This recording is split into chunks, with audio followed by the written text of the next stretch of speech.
nothing. She never was anything, and when this is over, she's going to lose that little girl too. That's what my mother-in-law said about me, in a courthouse hallway, loud enough for the bailiff to hear. I didn't say a word back. I just smoothed my blazer, picked up my portfolio, and walked into the courtroom. But let me back up, because none of this started in a courthouse. It started at a birthday party that never happened. My daughter Ren turned 5 on a Saturday in April. I'd been planning it for 2 months, not anything extravagant, just the backyard strewn with paper lanterns, a store-bought cake with the strawberry frosting she specifically requested, a little scavenger hunt I'd mapped out on index cards the week before. Ren had been talking about it since February. She'd made a list of who she wanted to invite, her cousins, her 2 best friends from kindergarten, and her grandparents on her dad's side, my ex-husband's parents. I'd called them in March. My former mother-in-law, a woman I'll call her the way Ren always did, Nana Flo, answered on the second ring. I told her the date, the time, the address. She said, and I remember this clearly because I was standing at my kitchen sink watching a cardinal sit on the fence post. Of course, sweetheart, we wouldn't miss it for the world. I believed her. I don't know why I still believed her at that point, after 3 years of broken promises and excuses, but I did. The morning of the party, I woke up at 6 to start setting up. Ren was already awake, sitting at the top of the stairs in her pajamas with a little crown I'd bought her, already on her head. Is today? She asked. Today, I said. She screamed and ran circles around the couch for a full minute. By noon, her 2 school friends had arrived, and their parents had stayed to help with lemonade and the piñata. By 1 o'clock, her cousins hadn't shown. By 2, I started checking my phone. By 2:30, I did something I hate myself a little for doing. I called my ex-husband, not because I wanted to hear his voice, but because his parents were supposed to bring his nieces and nephews, and I didn't know who else to ask. He didn't answer. Ren was still having fun. The other kids were there. The cake got cut. She blew out her candles and made a wish she wouldn't tell me. But I watched her keep looking toward the back gate every few minutes. She didn't say anything. She's 5. She just kept looking. Around 4, after the other families had packed up and gone home, she climbed into my lap on the porch swing. We sat there for a while. Then she said, "Mommy, did Nana Flo forget?" I said, "I don't know, baby. Maybe they got lost. Maybe." She was quiet for another minute. "Then it's okay. You were here." I held it together until she fell asleep that night. Then I sat in my car in the driveway and cried for about 20 minutes. Not out of self-pity, or maybe a little out of self-pity, but mostly out of that specific grief that comes when you watch someone you love get let down by people who should have known better. The next morning, I got a text from my former mother-in-law. "So sorry, honey, something came up with the family. We'll make it up to Ren. Maybe next weekend." Something came up. No phone call, no explanation. No acknowledgement that Ren had spent part of her birthday looking at a gate that never opened. I texted back, "No worries." But here's the thing about me. I'm not actually someone who says no worries and means it. I say no worries and then I go very, very quiet. I've been that way my entire life. My mother used to say I had the stillest temper she'd ever seen, which sounds like a compliment, but she meant it as a warning. I'm a forensic accountant. I work for a firm that gets called in when companies suspect internal fraud. My job, in plain terms, is to follow money until it tells me a story. I've been doing it for 7 years. I'm not flashy about it. I don't talk about it at parties. I show up, I sit down, I read spreadsheets until patterns emerge, and then I write reports that occasionally end careers. My ex-husband's family didn't know exactly what I did. They knew I worked in finance. They thought that meant I processed payroll somewhere. My ex-husband, I'll call him by the nickname Ren, gave him before she learned to say his full name. She used to call him Dada Ray, had walked out when Ren was 18 months old. Not dramatically, no screaming fight. He just kind of stopped coming home. And then one day he sat across from me at our kitchen table and said he'd been seeing someone for 8 months and he thought it was better for everyone if we ended things cleanly. I'd like to say I threw something at him. I didn't. I asked him if he wanted coffee. We divorced. I kept the house, a small Cape Cod in a town just outside of Columbus, and took on the mortgage solo. He moved into an apartment and paid child support, inconsistently, in amounts that seemed to fluctuate based on how things were going with the woman he'd left me for, who I'll just call his girlfriend, because she doesn't deserve more description than that.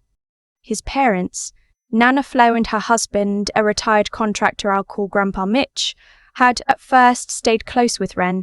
They'd take her for weekends, bring her back with dollar store toys and the particular smell of their house, which Ren loved and which I found tolerable. I thought we'd managed a decent enough arrangement. But then his girlfriend had a baby, and slowly the calls got fewer. The weekends stopped, the excuses got more elaborate, and then came Ren's birthday. I want to be honest, the first thing I felt was hurt, real, old-fashioned hurt. Not rage, not strategy, just that hollow feeling of standing in a kitchen at 6 a.m, hanging paper lanterns for a party that half the guests won't bother to show up for. But by Monday morning I was back in my office and Herta curdled into something colder. I didn't plan it all at once. It happened gradually, the way most things I do happen. I started paying attention. The first thing I noticed was that Grandpa Mitch had recently retired from his contracting business and, according to a LinkedIn profile he'd created and never updated, had become a partner in a home renovation investment group. The name of the group was vague. The address listed was a commercial mailbox. I filed that away. The second thing I noticed was that my ex-husband's child support payments had dropped significantly for 2 months in a row, with a note from his attorney that his income had materially changed. His Instagram, however, showed a new truck and a weekend trip to Gatlinburg with his girlfriend. The third thing I noticed, and this one was the piece that changed the whole picture, was a call I got at work, not related to any of this at all. A new client, a small manufacturing company in the Columbus suburb of Westerville. They suspected a former bookkeeper of diverting funds through a network of shell vendors. They handed me a box of documents, and on page 3 of the vendor list, I recognized a name. It was the home renovation investment group Grandpa Mitch had listed on his LinkedIn. I want to be careful here, because I'm not the kind of person who abuses professional access for personal reasons. I disclosed the connection to my supervisor. I offered to recuse myself. My supervisor looked at the documents and said, "If it's relevant, it's relevant. Stay on it." And I did. What I found, and what eventually became part of a formal report to the Ohio Attorney General's office, was a scheme through which a network of loosely connected individuals were billing a series of small businesses for renovation and maintenance services that were either grossly inflated or never performed. Grandpa Mitch wasn't the architect. He was what we call in the field a friendly node, someone who lends credibility to a fraudulent structure without fully understanding or directing it. But understanding or not, he had signed documents. His name was on filings. His account had received transfers. I finished my report. I submitted it. I answered every question the AG investigators asked. I did not volunteer that I knew Mitch personally. I was not asked. In the meantime, child support enforcement had also been engaged, because I'd filed a motion in April right after Ren's birthday, which was probably not a coincidence, to have my ex-husband's payments reviewed. By June, things had started to move. The investigation into the investment group became public in a small way, not front-page news, but a mention in a local business newsletter that a Columbus area renovation investment group was under review for potential fraud. Grandpa Mitch called me. He was shaking. I could hear it. "Did you know about this?" he asked. I said, "About what?" "The investigation. Did you have anything to do with this?" I said, "Mitch, I'm a forensic accountant. My firm was hired by a company your group apparently had a vendor relationship with." I disclosed the conflict of interest to my supervisor and followed proper protocols. "Is there something specific you're concerned about?" Silence. "You did this," he said. "You did this because of Ren's birthday. And I'll tell you something." In that moment, I felt absolutely nothing except a kind of clinical clarity. I said, "I submitted an accurate report based on evidence provided to me by a client. If you have concerns about the investigation, you should contact your attorney." He hung up. 2 weeks later, Nana Flo called me. She was crying before I even said hello. That particular kind of crying that is more performance than grief, the kind designed to make you feel guilty before you've said anything. You have to help us, she said. You know people. You can explain to them that Mitch didn't mean, he didn't understand what he was signing. Flo, I said, I don't have influence over the AG's office. I submitted documentation. The investigation is independent of me. But you could say something. You could say he's a good man. I thought about Ren looking at the back gate. I thought about the text message. Something came up. I'm not going to interfere with the legal proceeding, I said, but I'll tell you what I can do. I'll make sure Ren has everything she needs, same as I always have. Then I hung up. The child support hearing was in August. My ex-husband arrived with his attorney and a revised income disclosure that was, I have to say, significantly more accurate than the previous one. Probably because he'd been advised that I had access to financial forensics tools that most custodial parents don't. His payments were recalculated. The arrears were formalized. He signed everything without looking at me.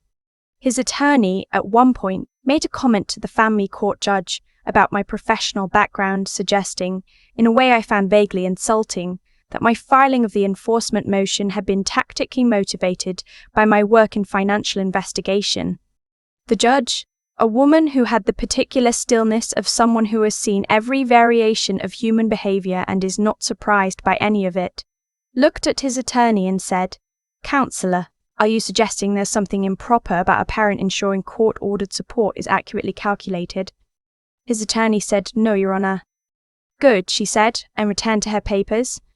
I did not smile, but Ren's babysitter, who had come to watch her in the hallway while I was in the hearing, told me later that she could see through the small window in the door that I had the look on my face, of someone who had just watched something very satisfying happen, which I neither confirmed nor denied. Afterward, in the courthouse hallway, Nana Flo was waiting. She was with her own sister, a woman I'd met twice, and they were talking in voices they probably meant to be low. That's when Nana Flo said it. She's nothing. She never was anything. And when this is over, she's going to lose that little girl too. I kept walking. I do want to say something here, because I've told this story to a few friends and the response is usually some version of, "Weren't you furious?" And the honest answer is not in the way you might expect. I've thought about why that is. I think it's because anger for me has always been a temporary fuel. It gets things started and then it burns off. What's left underneath isn't coldness exactly. It's more like purpose. I was not trying to ruin Mitch. I was doing my job. The fact that my job happened to intersect with the choices he'd made was, in the legal sense, his problem. I was not trying to punish my ex-husband. I was trying to make sure my daughter had what the law said she was entitled to. Those are two different things. What I was trying to do, the only thing I set out to do deliberately, was make sure Ren never had to sit on a porch swing looking at a gate again without understanding that she was completely, unconditionally loved by at least one person in this world. That's it, that was the whole plan. September came. Ren started kindergarten in a school with a music program she was obsessed with immediately. She decided she wanted to play the xylophone. I bought her a small one from a toy store, and she carried it around the house for 2 weeks playing one-note songs she narrated out loud as she played them. Her birthday. Her real birthday, the one that mattered. I took the day off.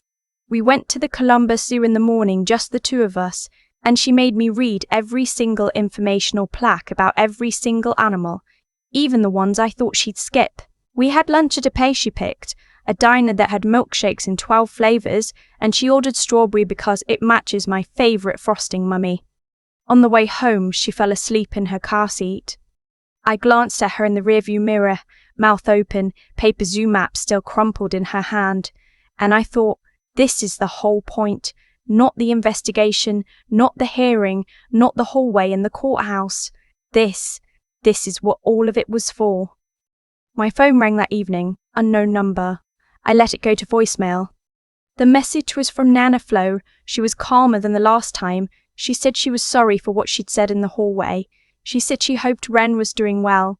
She said she missed her. I played it twice. Then I called my mum, who lives 40 minutes away and had come to Ren's actual party in April. showed up 45 minutes early with a balloon bouquet and stayed until 8 helping me clean up, and told her about the message. "What are you going to do?" she asked.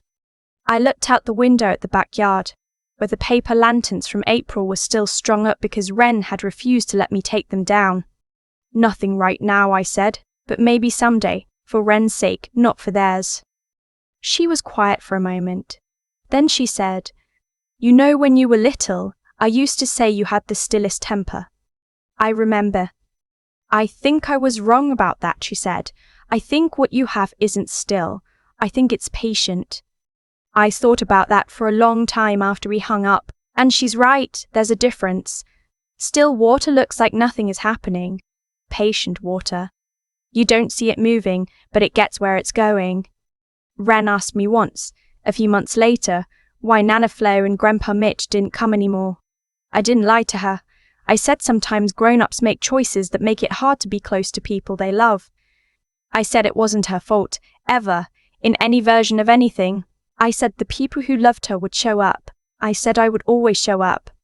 She thought about that with the particular seriousness that 5-year-olds have when they're deciding whether an answer is satisfying. "Like at my party," she said.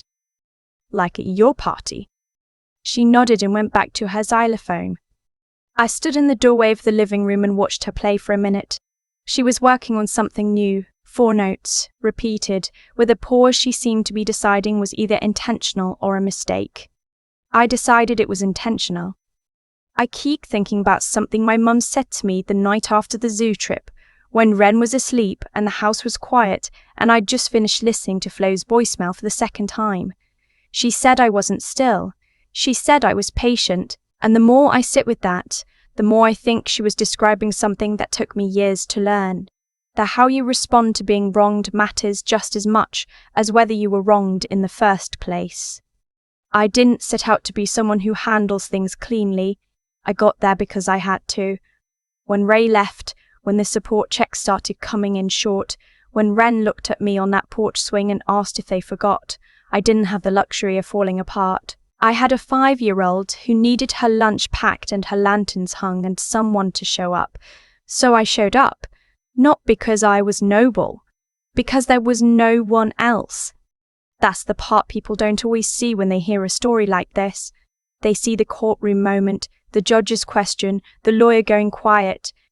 They see the shape of justice and it feels satisfying, and it is. I won't pretend it isn't, but what actually got me there wasn't anger. It was the decision made quietly and without ceremony to keep doing the right thing even when doing the right thing was exhausting and underpaid and mostly invisible. I did my job. I filed accurate reports. I followed protocols. I disclosed conflicts of interest because that's what integrity looks like in practice. Not as a grand gesture, but as a Tuesday morning decision when no one is watching and it would be easier to just look the other way. The consequences that followed weren't something I engineered. They were something Mitch had set in motion long before Wren's birthday, and they arrived the way consequences usually do, slowly, then all at once. What I want Wren to understand someday, when she's old enough to hear the whole story, is that the world does keep score. Not in a mystical way, not because the universe has an opinion about her grandmother's behaviour, but in a plain, unglamorous way that choices accumulate. The people who signed documents they shouldn't have signed, who skipped birthdays to buy Ferraris, who called a mother nothing in a courthouse hallway, they weren't undone by some outside force, they were undone by their own record. And the thing that protected us wasn't luck. It was that I had spent 7 years building a reputation for accuracy. It was that I had made hard decisions with care. It was that when the moment came, I had something to stand on. I think about Wren carrying that xylophone around the house, working on her 4-note song with total seriousness. She doesn't know yet that she's already learning the thing that matters most, that showing up, practicing, getting a little better each day is the whole game. Nobody hands you the good outcome. You build toward it, note by note, even when the song isn't finished yet. She'll figure it out. I'll make sure of it.